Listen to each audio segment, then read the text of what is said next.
Coucou YouTube, bienvenue aujourd'hui, nouvelle vidéo sur les méta actuels de Warzone. Qu'est-ce qu'il faut jouer en ce moment sur le jeu pour casser des culs, mesdames et messieurs. Donc on a 3 snipers qui sortent du lot. Je vais vous présenter les classes une par une, bien évidemment.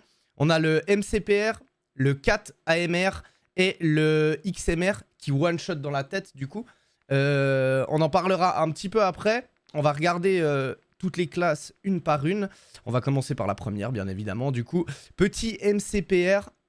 Je vous mets les petits accessoires que je joue dessus. Donc, moi, je le joue sans lunettes. Je trouve qu'il vise plus rapidement et la lunette de base me convient. Petite culasse pour la vitesse de rechambrement. Les balles explosives, bien évidemment, pour pouvoir one-shot dans la tête. Ensuite, sur tout ce qui est canon et bouche, on va aller chercher le max de vitesse de balle. Donc là, on joue le silencieux VT7 Spitfire. Et ici, le premier canon également, le OMX. Avec un petit laser FSS au levé pour la vitesse de visée et la transition après le sprint. La petite WSP, celle-ci, vous allez la voir un petit peu partout. Je pense que chacun a ses petites classes également, hein. Cross FSS pour un maximum de stabilité. Un viseur, ça c'est un peu comme vous préférez. Soit vous mettez un viseur, soit vous en mettez pas et du coup vous pouvez ajouter un canon pour plus de vitesse des balles et de portée. Tout ça vous connaissez. Moi personnellement je préfère la jouer avec le réflecteur MK3. Je trouve le viseur incroyable. Petit chargeur de 50 que je change en fonction du mode auquel je joue. Si je fais de la solo duo, je reste en chargeur de 50. Et si par contre je vais sur de la trio quatuor, je mets plus facilement le chargeur de 100, histoire de ne pas avoir à recharger entre deux adversaires. Voilà. Poignée lourde de soutien Bruen, qui est la poignée d'exception de ce Warzone Modern Warfare 3. Elle est jouable sur quasiment toutes les armes. C'est la poignée qui donne le plus de stabilité, j'ai l'impression. Et le petit Lockshot KT pour encore plus de stabilité. Et avec ça, on a une belle petite WSP. Après, c'est un petit peu comme vous voulez au niveau des accessoires, hein. Certains vont préférer avec viseur, sans viseur, comme j'ai dit juste avant. Et voilà, faites comme bon vous semble. Testez dans le stand tir aussi, ça peut être bien. Après, pour ce qui est tactique et mortel, je joue sur toutes mes classes grenade fumigène et thermite. Grenade fumigène, vu que le TTK est très rapide, c'est ultra pratique pour pouvoir raise ses amis, même s'auto-raise ou quoi. Se protéger en général. La thermite pour finir les ennemis et pour push en mettant un petit peu de pression, ça fait toujours plaisir. Et au niveau des accessoires, je vais jouer quasiment tout le temps tour de passe-passe, pas de course, régénération rapide et alerte maximale. Sauf sur mes classes sniper où je vais jouer sans froid pour ne pas activer l'alerte maximale justement. Comme ça, vous avez bien le temps de mettre la tête sur les ennemis qui sont de dos, qui n'ont pas encore la vue sur vous. Et une autre classe encore, enfin un autre set d'atouts avec alpiniste à la place de pas de course pour Vandel typiquement, histoire de pouvoir sauter des toits sans avoir à ouvrir le parachute. Ça fait gagner un temps précieux et ça peut vous sauver la vie. Ok, deuxième classe. Donc on a la MTZ 762 qui est dans les fusils de combat, qui remplace un petit peu la base B en termes de TTK depuis le nerf. Le seul problème de l'arme, enfin le seul problème, il y en a deux gros pour moi, c'est chargeur de 30. Ça diminue beaucoup, les munitions comparé à une base B où vous avez 45 munitions. Donc là, pour enchaîner 2-3 mecs, ça va être compliqué. Et aussi, l'arme a un énorme recul vertical. Donc là, je tire juste, hein, je contrôle rien du tout. Mais elle a un énorme recul vertical. Du coup, faudra juste calibrer ce recul avec votre joystick pour en avoir le moins possible. Ça a enlevé mes filtres Nvidia, j'ai l'impression. Bref. Ouais, ça a enlevé mes filtres. Aucune idée de pourquoi, c'est pas très grave. Du coup, Corio Eagle 2,5 pour la lunette. C'est la lunette qui est jouée sur aussi toutes les armes. Fusil d'assaut, fusil... comment ça s'appelle déjà? Fusil de combat, exactement. et également les mitrailleuses. C'est le meilleur viseur à longue distance que tout le monde utilise. Petit canon de précision MTZ, là, même chose que d'habitude, hein, à chaque fois on va chercher la vitesse des balles. Sur celle-ci, je joue le bord 490 afin d'avoir un petit peu moins de recul. Très pratique, hein, étant donné qu'elle a beaucoup de recul. Après, je vous avoue que c'est pas la classe que je joue le plus. Et à côté de ça, les petits corps 45, Akimbo avec la gâchette pour la cadence de tir, le chargeur à tambour, bien évidemment. Un petit compensateur, histoire d'avoir moins de recul. Et le laser pour tout ce qui est précision au jugé et contrôle du recul au jugé. KTMR. Là-dessus, je joue les balles, vitesse et portée. Histoire de quasiment hit scan.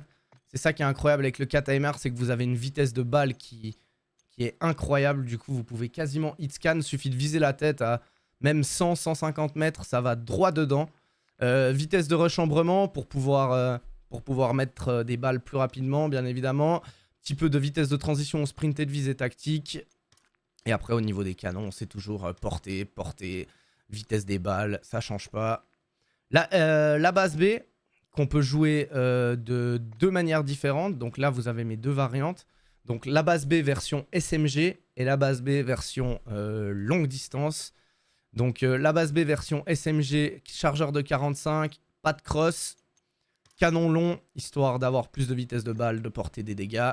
Bord 490, histoire de diminuer le recul de l'arme. Et la poignée avant, lourde de soutien, Bruen. Comme d'habitude, ça change pas, ça met bien. Ça détruit des bouches. Et de nouveau, les atouts avec sang-froid, vu que c'est une classe au snipe. WSP, je vous l'ai déjà montré. On a la MTZ Interceptor qui est toujours pas trop mal. Chargeur de 20, c'est un peu aussi le problème. Après, en 3 balles dans la tête, là, vous allez tuer avec celle-ci. Du coup, c'est très fort. Elle a pas beaucoup de recul. Vitesse des balles, comme d'habitude, sur ce qui est canon, bouche, munitions. Et le viseur Corio pour avoir une meilleure visibilité à longue distance. Ça change pas. La vidéo va être un peu longue, du coup j'accélère, hein, les gars, vous m'en voudrez pas. C'est tourné à la va-vite en live, hein, je vous montre vite fait mes classes. Je pourrais faire ça plus proprement, mais j'ai pas le temps, donc je fais ça comme ça. Du coup, la poulémiote, qui est certainement dans le top 1-2 des meilleures armes et des armes les plus utilisées aussi, avec le kit, bien évidemment, de conversion. Dessus, on va lui ajouter la poignée de soutien Bruen pour un maximum de stabilité. Au niveau des canons, comme d'habitude, on va aller chercher le max de vitesse de balle et de portée avec la petite lunette Corio Eagle, comme d'habitude. Ça bouge pas, c'est magnifique. La base B que je vous ai montré avant, mais cette fois-ci en version longue distance. Donc on va la jouer cette fois-ci avec une lunette, donc le Corio et Eagle C comme d'habitude. Un canon long, histoire d'avoir toujours plus de vitesse de balle et de portée. La bouche, la même chose. Je vous invite à faire pause sur la vidéo sur chaque arme, hein, évidemment, pour avoir plus de détails et pouvoir les équiper exactement comme les miennes, si vous voulez. Après, comme je vous ai dit sur la WSP, c'est toujours modifiable. Si vous voulez pas jouer avec un silencieux, que vous trouvez qu'elle a toujours trop de recul, l'arme, allez chercher dans les bouches comme celle-ci, le lockshot ou le bord 490. Ça va diminuer encore le recul de l'arme. Après, sur la base B, franchement, elle a déjà très peu de recul. Donc, pour moi, ça vaut pas la peine. Petite classe un peu fun, celle-ci. Le pompe qui reste quand même en dessous de toutes les SMG, je pense, du jeu. Mais ça reste kiffant à jouer en résu dans des bâtiments, typiquement en Vandal. C'est assez kiffant. Petit chargeur de 30, histoire de pas avoir besoin de recharger. Ça met bien. Les balles incendiaires, bien évidemment. Parce qu'on est pyromane. Moi, je joue avec la poignée X40 pour avoir moins de dispersion au tir au jugé, du contrôle du recul et de la dispersion encore en position tactique. Le dernier canon, toujours pour plus de vitesse de balle et de portée, avec le petit F-Tac Gremlin en laser pour plus de contrôle de recul au jugé, vitesse de transition au tir, tout ça, vous connaissez. C'est assez logique au final. Dernière classe sniper, qui one-shot également. Donc on a le XMR, si je dis pas de bêtises, oui c'est le XMR, que je joue avec la crosse pour avoir plus de visée accélérée, le laser VLK pour plus de visée accélérée et vitesse de transition au sprint. Dans les canons, comme d'habitude, ça change pas, sur toutes les armes c'est pareil, on va chercher la vitesse des balles et la portée. Pour la bouche c'est pareil, et évidemment n'oubliez pas les munitions explosives, sinon ça ne one-shotera pas dans la tête. Et avec ça, je joue la petite base B SMG que je vous ai déjà montré un petit peu plus haut. Et on termine sur la dernière arme qui est pour moi aussi une des armes top 3 actuellement à longue distance. La DG58 LSW. Donc comme d'habitude, le petit Corio pour viser à longue distance. Petite poignée pour la stabilité de visée, contrôle de la coup, tout ça. Poignée lourde Bruen hein, qu'on retrouve sur toutes les classes quasiment. Canon long Woody pour évidemment la portée des balles et la vitesse des balles. La portée des dégâts et la vitesse des balles, pardon. Et là sur celle-ci, on va jouer le frein de bouche Casus car elle a déjà très peu de recul vertical. Donc on va optimiser le recul horizontal et avec ça vraiment l'arme c'est un petit délire les gars. Elle ne bouge quasiment pas. Ça met vraiment très bien pour des duels à longue distance. En plus de ça, vous avez le chargeur de 60 de base sur l'arme. Elle est vraiment forte celle-ci. Je vous la conseille avec la poule Mayotte. Après en vrai toutes les classes sont jouables. Hein. C'est la méta actuelle du jeu. Je sais pas combien de temps ça va tenir. Mais bref, j'espère que la vidéo vous aura plu. N'hésitez pas à lâcher le petit abonnement, un commentaire, un like, ça fait plaisir. Et nous on se retrouve pour une prochaine vidéo soon. C'était le Shin.